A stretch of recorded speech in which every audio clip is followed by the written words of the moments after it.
प्यारे साथियों, आज का वीडियो जीके जीएस के 20 महत्वपूर्ण प्रश्नों पर आधारित है। ये प्रश्न ऐसे हैं जो आपके हर एग्जाम में पूछे जाते हैं, चाहे वो एसएससी एमटीएस हो, सीजीएल हो, सीएचएसएल हो, जीडी हो, रेलवे हो, पुलिस हो, सीआरपीएफ हो, आरपीएफ हो, स्टेट लेवल का कोई भी एग्जाम हो, हर एग्जाम में इस टाइप के प्रश्न आते हैं।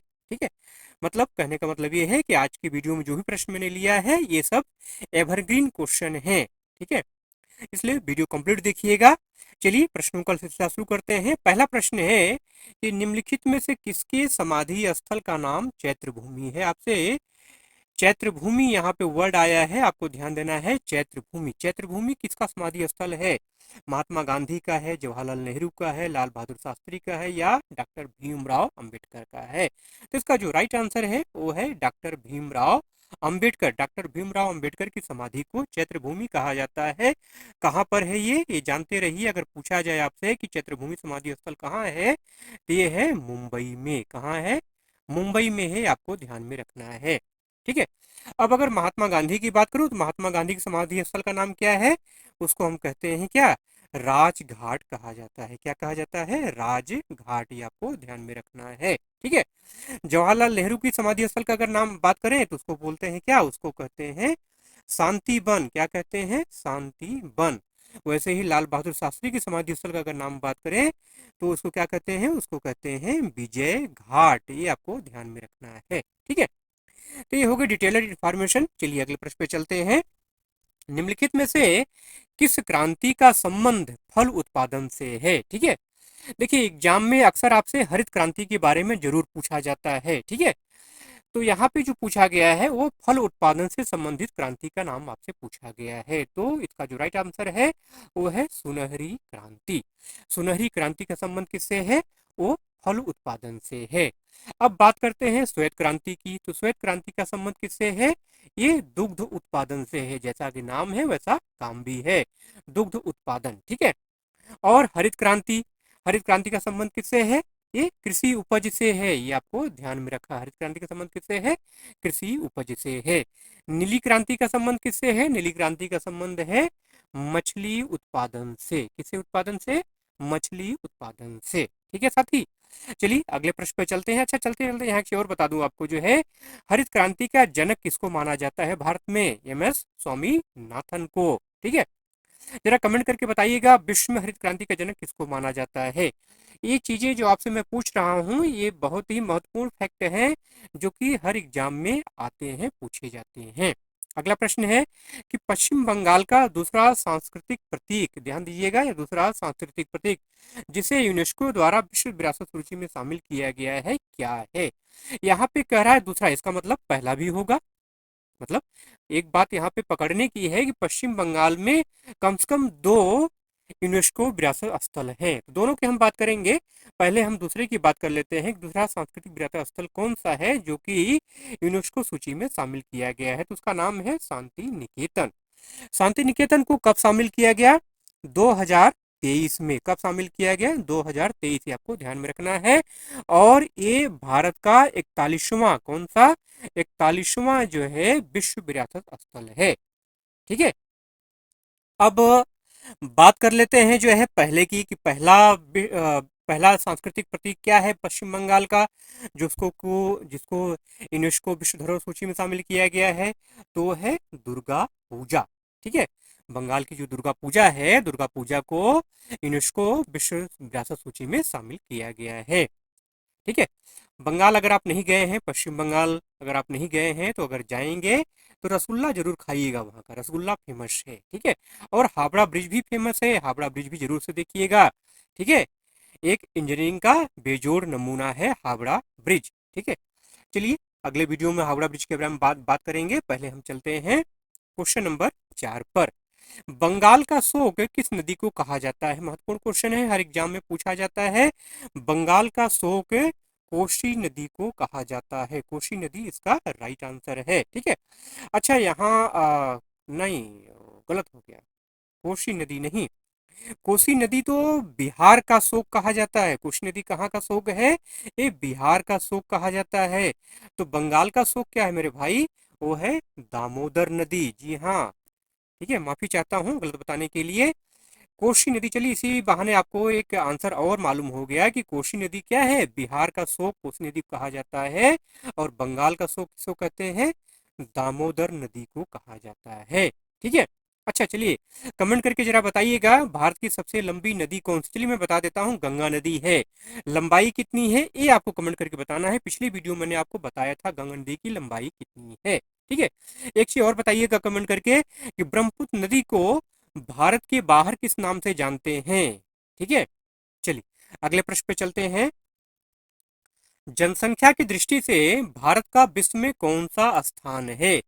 जनसंख्या की दृष्टि से भारत का विश्व में दूसरा स्थान है। पहले नंबर पे कौन है, पहले नंबर पे चीन है, खुरापाती चीन। हाँ, चलिए कभी सुधरेगा नहीं ये।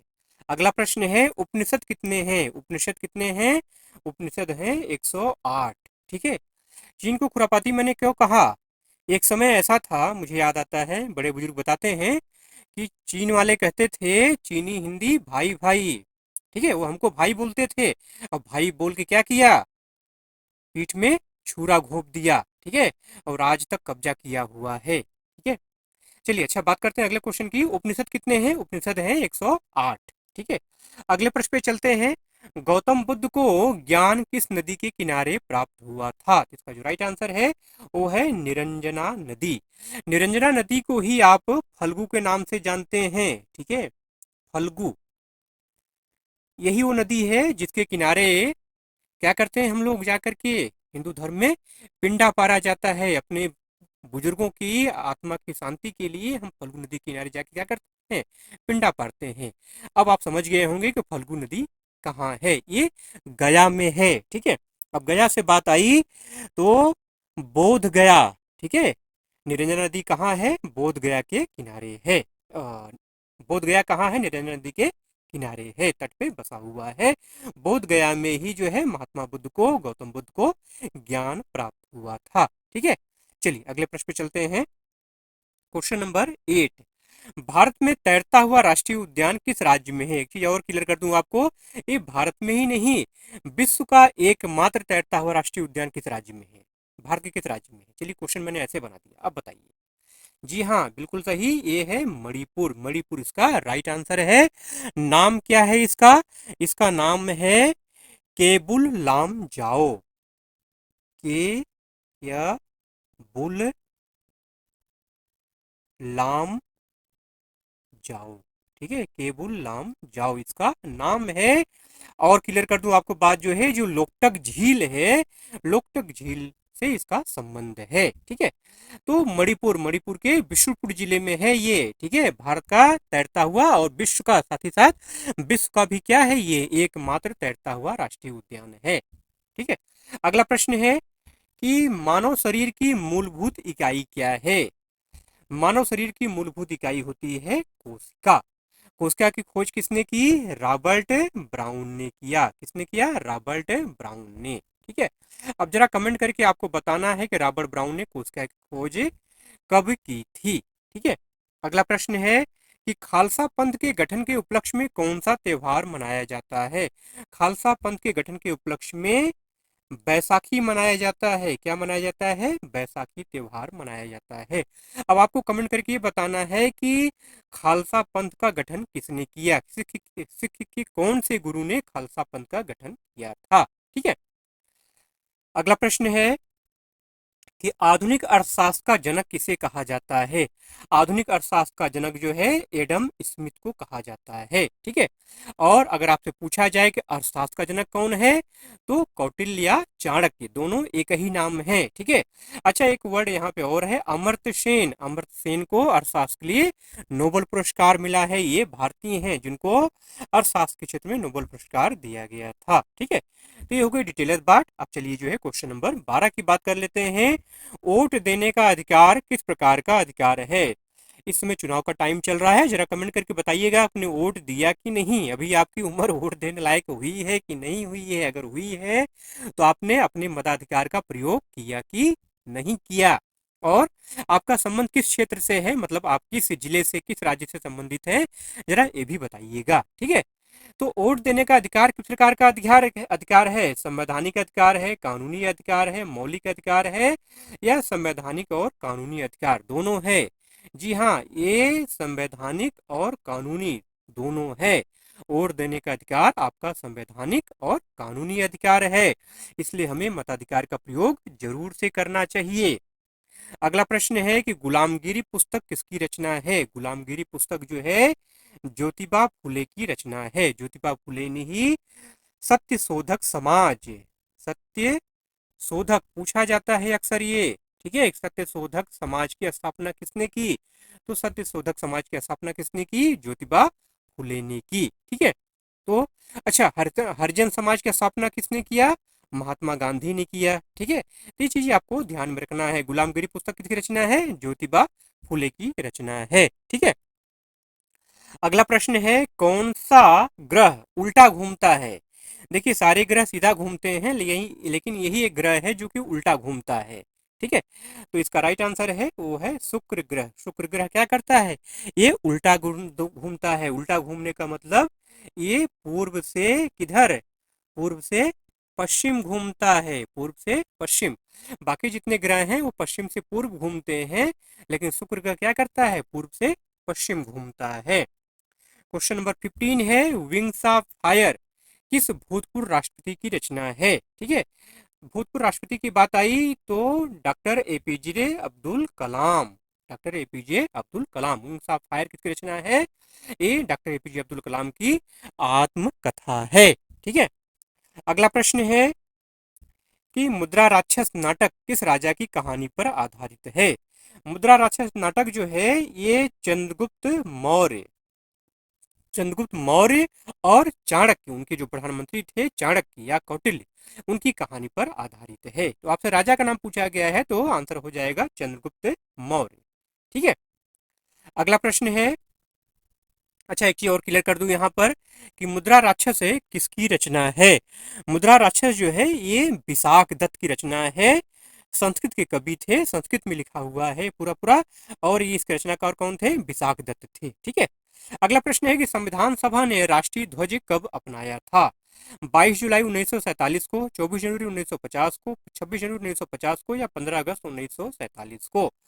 तो इसका जो राइट आंसर है वो है 22 जुलाई 1947। 22 जुलाई 1947 को संविधान सभा ने राष्ट्रीय ध्वज अपनाया था, ठीक है। अगला प्रश्न है कि किस भारतीय नोट पर सांची का स्तूप छपा है? आप में से बहुत सारे लोग, ठीक है, नोट तो सभी गिनते हैं ना, पैसा सबको प्यारा है, हाँ? पैसा सबको प्यारा है ना, आपको भी प्यारा है। तो जरा बताइए कि किस नोट पर, किस भारतीय मुद्रा पर जो है सांची का स्तूप छपा हुआ है, ठीक है। चलिए बता देता हूं मैं, इसका जो राइट आंसर है वो है 200 रुपए। 200 रुपए की नोट पर जो है सांची का स्तूप छपा हुआ है, ठीक है, ठीक है।